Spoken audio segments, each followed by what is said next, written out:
even a year ago, I was focused on being the fucking best yogi I could possibly be, the kindest hearted person ever, and it worked. I put all my intent into doing it, and I did it. But the problem was, then when I went on to the next step, I went balls deep into that, and I sort of forgot where I came from. And it's important to remember. It's always important to remember and keep all the best habits and discard the ones you don't want. I discarded a lot of the ones I wanted to keep as well, and it's important to not do that. Balance is key. Balance is the fucking, I don't want to say, it's a key.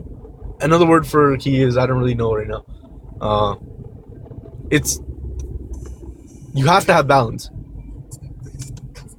I said this before, but you have to be assertive and aggressive, but also tender at the same time.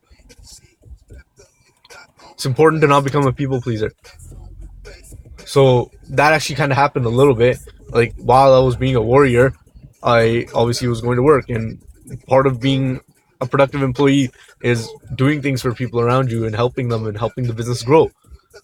But I realized that I had become a people pleaser, and it was actually affecting my work negatively. And that's not good. It's not good for anybody. So anyways, it's important to be balanced, to be strong, but also tender. Notice I said strong but tender, not strong but weak. Being weak is different.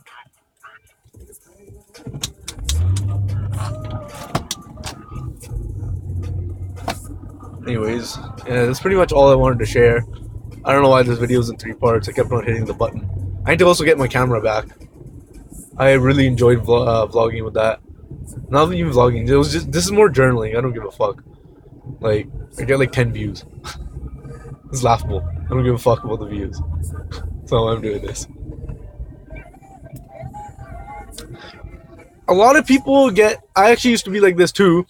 I used to hate looking at older pictures of myself and just having, like, where I'm ugly and where I'm not and where I'm fat and where I come from a bad place. It's important to let yourself go and, just go away from who you are and grow as a person. But at the same time, you shouldn't be uncomfortable with who you were. Well, you should actually, depends on how. But it's important to not be it's important to be strong enough to be able to be uncomfortable and not freak out and and maintain your composure. I used to get very, very uncomfortable when I saw myself from 3 years ago, 4 years ago, 5 years ago, whatever. And I was fat. I was I wasn't. I'm not gonna say I regret it, because it helped me a lot. For real, I learned a lot about myself and all those around me.